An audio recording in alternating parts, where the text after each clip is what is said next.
Hello అండి, బాగున్నారా అందరూ? Welcome back to another long video. చాలా రోజుల నుంచి లాంగ్ వీడియోస్ డైలీ కంటిన్యూస్గా అప్లోడ్ చేస్తున్నారు. Thank you so much.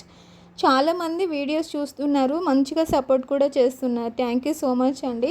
ఇంకా ఈ ఇయర్లో ఈ మంత్లో లైవ్ అయితే ఓపెన్ అయిపోతుంది. సో అంతవరకు లాంగ్ వీడియోస్ చూసి సపోర్ట్ చేయండి. ఇట్లా ఇమేజెస్ ఎందుకు పెట్టానంటే ఏం లేదండి, ఇక్కడ టీవీ కనిపిస్తుందా? నాకైతే టీవీ కనిపిస్తుంటే భయం వేస్తుంది. ఇక్కడైతే టీవీ కనిపిస్తుందా నాకు, అందుకనే భయం వేసి ఇక్కడైతే టీవీ పెట్టాను. టీవీకి ఇమేజెస్ అయితే అడ్డం పెట్టాను అనమాట. సో చాలా భయం వేస్తుంది. ఒకసారి ఆల్రెడీ ఛానల్ ఇదైపోయి చాలా ప్రాబ్లం అయింది కదా. సో అందుకని చెప్పేసి ఇట్లా ఇమేజ్ అయితే అడ్డం పెట్టేసి వీడియో చేస్తున్నాను. ఏం లేదండి, మా కోడలికి శారీ అయితే కడుతున్నాను. ఏదో కట్టిపించుకుంటుంది, లేకపోతే అస్సలు కట్టుకోదు. ఎప్పుడు ఫ్యాంటీ షర్ట్సే అనుకుంటుంది కానీ అస్సలు వేసుకోదు. ఇంకా ఈరోజు అయితే ఏదో నాకే ఏం అస్సలు రాదు చీర కట్టేది. ఏదో కట్టుతున్నా, just I can try my level best. ఏదో నేను అలా ట్రై చేస్తున్నానండి, నాకేమో వస్తుందని ఏం కాదు. టీవీ పెట్టి కడుతున్నాను. టీవీ పెడితే చూస్తూ ఉంటుంది కదా అని చెప్పేసి టీవీ అది ఆన్లోనే ఉంది. నేను చేయని తప్పుకి ఇప్పుడు నేనే చాలా స్ట్రగుల్స్ చేస్తున్నాను కాబట్టి, సో మళ్ళీ టీవీ కనిపిస్తే ఏమన్నా అవుతుందా అని చెప్పేసి టీవీ ఆన్లో ఉంది అని చెప్పేసి అలా మ్యూట్లో పెట్టేసి ఇమేజ్ అయితే అడ్డం పెట్టేశాను. టీవీ కనిపించకూడదు అని చెప్పేసి ఇలా పెట్టాను అనమాట. చూద్దాం, ఇది లాస్ట్ వరకు కనిపించకుండా ఉండాలని అనుకుంటున్నా. సో మళ్ళీ ఇలా అయితే టీవీకి ఇమేజెస్ అయితే అడ్డం పెట్టాను. ఇదేందో టీవీ ఇలా ఇమేజెస్ అయితే పెట్టాను అనమాట. చూసారా, దానికి ఇలా శారీ నేను కడుతున్నాను. చాలా వరకు లాస్ట్ వరకు చూడండి, శారీ ఎలా కడతానో, ఎలా వస్తుందో, ఇది ప్రాసెస్ అనేది ఎలా వస్తుందో మీరే చూసి చెప్పండి, ఓకేనా? ఈ వీడియోలు చేద్దాం అనుకుంటున్నా, బట్ ఇంట్రెస్టే రావట్లేదు. లైవ్ అయితే మనకు ఏదన్నా మంచిగా సబ్స్క్రైబర్స్ అవర్స్ పెరుగుతుంటే ఇంట్రెస్ట్ వస్తుంది చేయాలంటే. నాకు అప్పుడు మంచిగా సబ్స్క్రైబర్లు అవర్లు మంచిగా పెరుగుతుండే ఫాస్ట్గా. అందుకే లైవ్ చేయాలని ఇంట్రెస్ట్ వస్తుండే. ఇప్పుడైతే లైవ్ కొంచెం ప్రాబ్లంలో పడిపోయింది కాబట్టి, సో లాంగ్ వీడియోస్ చేయాలంటే అస్సలు ఇంట్రెస్ట్ లేదు. బట్ చాలా ఓపిక తెచ్చుకొని చేస్తున్నానండి. చూసారా, నాకే పెద్దగా శారీ కట్టుకోనికి రాదు. నేనే కడుతున్నా, జస్ట్ ట్రై చేస్తున్నాను. కట్టుకోనికి వస్తుంది కానీ, బట్ ఇట్లాంటి పట్టు చీరలు కట్టుకోవాలంటే చాలా కష్టము. పెళ్ళైన కొత్తలో నాకు మా ఇంటి దగ్గర పక్కన ఒక అక్క ఉండే. ఆ అక్కనే ఎప్పుడు ఎక్కడికైనా బయటికి వెళ్ళాలంటే కడుతుంది, లేదంటే నార్మల్గా డ్రెస్ వేసుకొని వెళ్ళిపోతాను. బట్ ఈ మధ్యన నేర్చుకున్నాను శారీ కట్టేది ఎలా, బేసిక్స్ అయితే తెలుసుకున్నాను. పర్ఫెక్ట్గా ఏం రాదు కానీ, బట్ కడతాను. ఏదో అలా కడతానమాట. ఇప్పుడు ఈ మధ్య నా యూట్యూబ్లో స్టార్ట్ చేసినప్పటి నుంచి శారీస్ నేనే కదా కట్టుకుంటున్నా. ఏదో నాకు వచ్చిన కాడికి అలా అయితే అట్లా కట్టుకుంటున్నాను. చూద్దాం లాస్ట్ వరకు ఎలా వస్తుందో ఏంటో అని చెప్పేసి, ఓకేనా? చూడండి, నేను మంచిగా కడతానో లేదో, లైక్ దట్ చూసి సపోర్ట్ చేయండి. ఈ కాలం మనం పిల్లలకి ఇచ్చేది మంచి ఎడ్యుకేషనే అండి, లేకపోతే ఏది ఉండదు. నువ్వు ఆస్తులు ఇచ్చినా, అంతస్తులు ఇచ్చినా అవి ఏదో ఒక రోజు వాళ్ళు పోగొట్టుకుంటారు. కానీ అంతకంటే విలువైనది ఏమైనా ఉందంటే అది ఎడ్యుకేషన్ మాత్రమే. ఒక మంచి ఎడ్యుకేషన్ ఇస్తే కనుక పిల్లలకి, వాళ్ళు ఎలా ఉన్నా సరే లోకంలో బ్రతికేస్తారు. మనం ఉన్నా లేకపోయినా వాళ్ళకి మంచి విద్యను ఇస్తే ఎలాగైనా బ్రతుకుతారని నేనైతే నమ్ముతానమాట. నాకు ఫ్యూచర్లో పుట్టబోయే పిల్లలకి నేనేం వాళ్ళకి ఆస్తులు అంతస్తులు ఇచ్చినా ఇవ్వకపోయినా కూడా ఖచ్చితంగా మంచి ఎడ్యుకేషన్ అయితే ఇస్తానండి. నాకు మంచిగా చదువుకోవాలన్నమాట. వాళ్ళు ఉద్యోగాలు చేస్తారో చేయరో తర్వాత విషయం. అది మంచిగా చదువుకుంటే ఈ లోకంలో మనుషులు ఎలాంటి వాళ్ళు జ్ఞానంతో మెలకువగా ఉంటారని చెప్పేసి నేనైతే నమ్ముతానన్నమాట. నేనైతే ఇప్పుడు అంతగా బీటెక్ చదివాను అనమాట. సో నేను చేయాలనుకుంటే ఎప్పుడైనా జాబ్ చేయొచ్చు. బట్ ఇప్పుడు ఎందుకులే, ఇంకా ఫ్యూచర్లో మాకు ఇంకా బేబీ పుట్టలేదు కదా, ఒక పాపన్న పుడితే మంచిగా ఏదో ఒక వర్క్ చేసుకోవచ్చులే అని ఒక ఇదితోనే ఇన్ని రోజులు ఆగి ఉన్నాను. తర్వాత పాప పుడితే ఎలాగైనా పని చేయాల్సిందే నాకంటూ, అప్పటి వరకు అని చెప్పేసి యూట్యూబ్ ఛానల్ అయితే రన్ చేశాను అనమాట. సో ఈ కాలం మనం పిల్లలకి ఇచ్చేది మంచి ఎడ్యుకేషన్. నేను ఆస్తులు అంతస్తులు ఏమి ఇవ్వాల్సిన అవసరం లేదు. వాళ్ళకి ఇచ్చినా కూడా వాళ్ళు నిలబెట్టుకోలేరు, వాళ్ళ వల్ల కాదు కూడా. ఎడ్యుకేషన్ ఇచ్చినామనుకో, ఒక దొంగలు దోచుకోలేరు, ఒకరు మన నుంచి కొట్టేసుకోలేరు అనమాట. Education is important nowadays, very very important.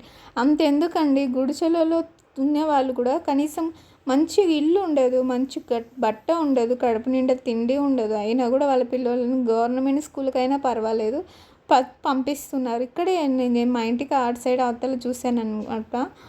కనీసం వాళ్ళకి ఇల్లు లేదు, మంచి వసతి లేదు, నీళ్ళు కూడా లేవు. అసలు ఎట్లెట్లా వాళ్ళ పిల్లలను మంచిగా స్కూళ్ళకి తీసుకొని వెళ్తున్నారు. ఒక ఆమె అయితే ఆ పిల్లని కొట్టి కొట్టి, చిన్న పిల్ల కనీసం మాటలు కూడా వస్తే రాదో అంత చిన్న పిల్లను కొట్టి కొట్టి స్కూల్కి అయితే తీసుకుపోతుంది. నిజంగా నాకైతే నిజంగా గ్రేట్ అనిపించింది, సెల్యూట్ చేయాలనిపించింది. మనం పిల్లలకి మంచి ఎడ్యుకేషన్ ఇచ్చేదే బెటర్ అండి. ఎందుకంటే గవర్నమెంట్ అయితే ఏంది, ప్రైవేట్ అయితే ఏంది, అక్కడ చెప్పేది అదే ఎడ్యుకేషన్, ఇక్కడ చెప్పేది ఇదే ఎడ్యుకేషన్. నిజం చెప్పాలంటే ప్రైవేట్ స్కూళ్ళ కంటే గవర్నమెంట్ స్కూల్లే మంచిగా ఎడ్యుకేషన్ చేస్తారు. ఏమంటే క్రమశిక్షణ కొంచెం ఉండదు అంతేగాని, బట్ లోకజ్ఞానం అయితే ఖచ్చితంగా తెలుస్తుంది. లోకజ్ఞానం అయితే తెలుస్తుంది, ఎట్లా ఉండాలా, ఏం చేయాలా, ఏంటి కథ, పరిస్థితి ఏంటి అనేది పిల్లోళ్ళకి ఖచ్చితంగా తెలుస్తుంది. చాలామంది నేను గమనించాను, గవర్నమెంట్ స్కూల్ చూసిన పిల్లోళ్ళు రౌడీలాగా భలే ఉంటారు అనమాట. మంచిగా వాళ్ళకి ప్రపంచం అంతా తెలిసిపోయినట్టుగా మాట్లాడతారు, మంచి తెలివితో మాట్లాడతారు. నాకు చాలా ఇష్టము. నేను కూడా చిన్నప్పుడు 4th క్లాస్ వరకు గవర్నమెంట్ స్కూల్ చదివి ఉండే. తర్వాత నేను స్కూల్కి వెళ్ళలేదు, ఏం చేయలేదు. ఇంటి పక్కలోనే మా గవర్నమెంట్ స్కూల్ ఉండే. తర్వాత నేను స్కూల్కి వెళ్ళలేదు, ఏం వెళ్ళలేదు, మంచిగా చదువుకోవట్లేదని మా ఫాదర్ అయితే మళ్ళీ నన్ను వేరేగా దూరం స్కూల్, ప్రైవేట్ స్కూల్ అయితే వేసాడనమాట. కనీసం అప్పుడైనా డైలీ వెళ్తానని చెప్పేసి. సో డబ్బులు వేస్ట్ అవుతుంది అనే ఒక ఇదితోనే నేనైతే డైలీ స్కూల్కి వెళ్ళేదాన్ని అనమాట. అట్లా అనమాట. ఎడ్యుకేషన్ అనేది వెరీ ఇంపార్టెంట్ అండి. ఓకేనా, పిల్లలకి ఎప్పుడైనా మంచిగా ఎడ్యుకేషన్ ఇవ్వాలా, ఇదే నేను చెప్పేది అనమాట. ఇక్కడైతే శారీ ఎలా కట్టాను, బాగుందా? ఇక్కడైతే మా పిల్లలు చదువుకోమంటే అస్సలు చదువుకోరండి. మా పిల్లోళ్ళు అంటే నా పిల్లోళ్ళు కాదు, నేను అత్తనైతాను అనమాట, మదర్ని కాదు. వాళ్ళ మదర్ వచ్చేసి వేరే చోట ఉంటారనమాట. సో ఏమైనా వర్క్కి వెళ్ళినప్పుడు వాళ్ళకి ఏమైనా పనులు ఉంటే ఇక్కడ విడిచిపెట్టి వెళ్తారు. చదువుకోమంటాను కదా, అస్సలు చదువుకోరండి బాబోయ్. ఇదే నా పిల్లోళ్ళు అంటే కనుక కాలు ఇరగొట్టి చదివించుండేదని. బట్ మనం చెప్తాం కానీ అంతవరకే కదా, చెప్పడం వరకే మన బాధ్యత, అంతకు మించి మనం ఏం చేయలేం కదా. మన పిల్లల్ని అయితే మనం కొట్టుకోవచ్చు, ఏమైనా చేసుకోవచ్చు, మనకు ఆ హక్కు ఉంటుంది. బట్ ఇట్లా నేను అత్తను కదా, అంటే అత్తనంటే కొంచెం వేరే దూరపు సంబంధం వస్తుంది కదా, మదర్ అయితే దగ్గర సంబంధం ఉంటుంది కాబట్టి. సో అటే చెప్పాను అనమాట. నేనైతే మంచిగా ఎడ్యుకేషన్ ఇస్తానండి నా పిల్లలకి, ఫ్యూచర్లో నాకు పుట్టబోయే పిల్లలకి మంచిగా ఎడ్యుకేషన్ అయితే ఇస్తానన్నమాట. ఎంతగా చెప్తాను చదవని బుక్స్లలో రాసిస్తాను, అస్సలు చదవరండి. 24 గంటలు టీవీలు ఫోన్లు అయినా ఏములే, ఎవ్వరు పట్టించుకోరు. మా ఆయనకు చెప్తే నీకేమి, నువ్వు ఆడుకోనియో వాళ్ళని, అది చేయనియో ఇది చేయనియో అంటాడు. సో అందుకనే నేనైతే సైలెంట్ అయిపోయినా, నాకెందుకులే అని చెప్పేసి. ఇలా ఉంటుందండి. బట్ మంచి తెలివి ఉంది వీళ్ళకి, చదివిస్తే కనుక ఒక రేంజ్ స్థాయిలో వస్తారు. అందుకనే నేను ఎప్పుడు చదవండి బుక్స్లలో రాపిస్తాను అని చెప్తాను కదా, నన్నే మాయ చేసేస్తారు. మంచిగా చదువుకుంటే తెలివి మాత్రం 2 తెలివి ఉందండి. చదువుకుంటే మాత్రం మంచి ఒక స్థాయిలో వస్తారు. బట్ చదవాలి కదా. ఇంకా ఇలా ఉంది సిచ్యువేషన్, ఇదే అనమాట. నేనైతే ఇట్లా రెడీ చేసేదానికైతే నాకు కుస్తీలు పడుతున్నాను. నాకు చాలా ఆడపిల్లలు అంటే చాలా ఇష్టం అనమాట. నాకు మంచిగా రెడీ చేసేయాలి అని ఉండే. బట్ ఇప్పుడు జరిగే ఘోరాలు నేరాలు చూస్తుంటే ఆడపిల్లలు పుట్టకుండా ఉండడమే బెస్ట్, మగపిల్లల్ని కనడమే బెస్ట్ అనిపిస్తుంది. చూద్దాం ఏం జరుగుతుందో. ఆడపిల్లలు పుట్టిన తర్వాత బాగుంటుంది, వాళ్ళకి పెళ్ళి చేసిన తర్వాత వాళ్ళ అత్తగారింట్లో ఎలా ఉన్నారో ఏమో, ఏం చేస్తున్నారో ప్రతి క్షణం బాధ ఉంటుంది. కాబట్టి ఇప్పుడు మా అమ్మ నన్ను చూస్తే నాకు ఆ బాధ అర్థమవుతుంది. నాకేమవుతుందో అని ప్రతిరోజు ఫోన్లు చేస్తూనే ఉంటారు, మాట్లాడుతూనే ఉంటారు. ఒక్కరోజు నేను ఫోన్ చేయకపోయినా ఏమైందో అని చాలా దిగులు టెన్షన్ పడుతుంటారు. Like that. దానికి ముందు మా ఇంట్లో జరిగిన పరిణామాలే నా మీద వేరే ఉండే. అందుకని చెప్పేసి వాళ్ళకంత భయం అనమాట. నన్ను మంచిగా చూసుకుని ఉంటే వాళ్ళకి ఆ భయం అవన్నీ ఉండకపోయి ఉండే. బట్ నన్ను మంచిగా అట్లా చూసుకోరు. నేను ఈ ఇంట్లో ఉన్నానంటే కేవలం ఒకే ఒక ఆధారం మా హస్బెండ్. అతని మీద నమ్మకంతోనే, అతని మీద ఆధారంతోనే నేను ఇంట్లో ఉన్నాను అనమాట. ఇంట్లో నేను ఎవ్వరికి ఇష్టం లేదండి, ఎవ్వరికి ఇష్టం లేదు. ఎందుకో తెలియదు, ఎవ్వరు నాతో మాట్లాడరు, వాళ్ళు ఎవ్వరు మాట్లాడరు నాతో. ఎందుకో మరి తెలియదు, నన్ను ఒక మనిషిగా కాదు కదా, పురుగుగా కూడా చూడరు అనమాట. పురుగుగా కూడా చూడరు, ఎందుకో మరి తెలియదు. అంత ఇష్టం లేనప్పుడు పెళ్ళి చేసుకోకూడదు కదండి, ఎందుకండి చేసుకుంటారు. ఇష్టం వాళ్ళే వస్తారు మా ఇంటికాడికి, వాళ్ళే పెళ్ళి చేసుకుంటారు, ఇంకా అయిపోయింది. ఈ పిల్లను మాకు మ్యారేజ్ అయినప్పుడు చిన్న పసిపిల్ల పాలు తాగుతూ ఉన్నింది మ్యారేజ్ అప్పుడు. అప్పటి నుంచి మా దగ్గరే పెరిగినారు వీళ్ళు. పాలు తాగే పసిపిల్ల దగ్గర నుంచి ఇప్పటి వరకు చూసారా ఎంత పెద్దదయిపోయిందో.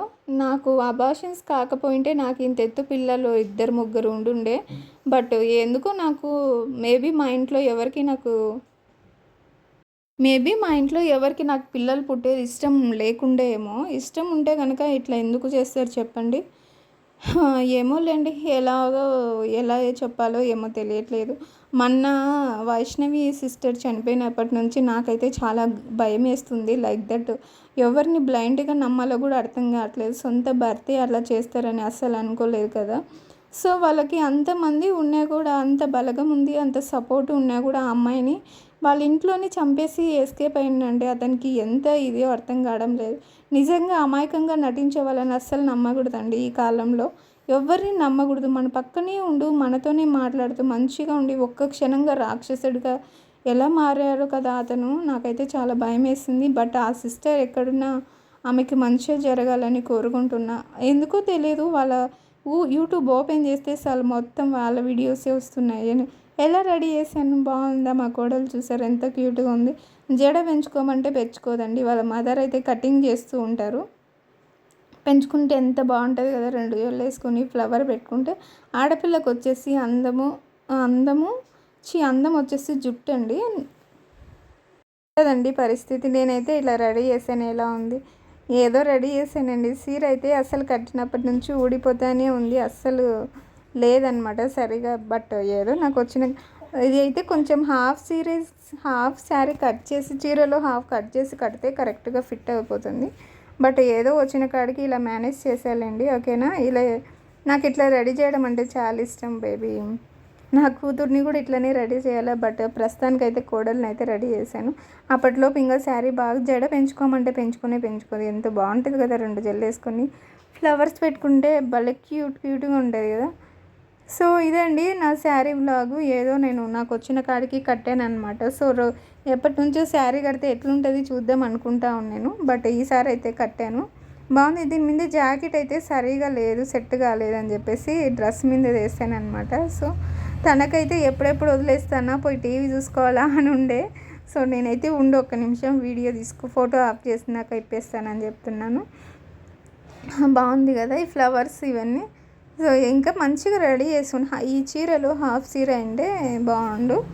ఎనీవే ఫైనల్గా ఇదే ఎలా కట్టాను, బాగుందా, మీకు నచ్చిందని అనుకుంటున్నా. వీడియో నచ్చినట్లయితే please like and subscribe must and should. Like చేయడం మర్చిపోవద్దు, సబ్స్క్రైబ్ చేయడం అస్సలు మర్చిపోవద్దు. ఓకేనా? చాలా కష్టపడి అసలు ఈ శారీ ఎన్నిసార్లు కట్టానంటే అన్నిసార్లు ఊడిపోయిందనమాట. చాలాసార్లు ఊడిపోయినా కూడా పట్టుబోదని విక్రమార్కుడిలాగా కడతానే వచ్చినాను. సో ఇది అనమాట ఫైనల్ వీడియో. నచ్చిందని అనుకుంటున్నా. దీంట్లో ఏం కట్టావమ్మా శారీ అని అంటే ఏదో వచ్చిన కాడికే కట్టాలండి. ఇంకా ఇదే అండి. లెంత్ అయితే ఎక్కువనే వచ్చింది అనుకోలేదు, కొంచెం తక్కువనే ఉంది లెంత్. సపోర్ట్ కరు. ఓకేనా? వచ్చేస్తాను. ఈ మంత్ ఎండింగ్లో లైవ్ ఓపెన్ అయిపోతుంది. సో మన వాళ్ళందరినీ మంచిగా వచ్చి పలకరిస్తాను. అప్పటి వరకు like and subscribe must and should కదా, సపోర్ట్ చేయండి. ఓకేనా? ఇంకైతే అన్నీ తీసేస్తున్నాను. వీడియో అయితే ఎండ్ అయిపోయింది. లాస్ట్గా మా పొట్టి పప్పిని అయితే తీసుకొని వచ్చేస్తున్నాను. ఇది చూసారా, పొట్టిది ఆడబడుకుందో సందులో పోయి పడుకుంది. ఇంత వీడియో. బాయ్.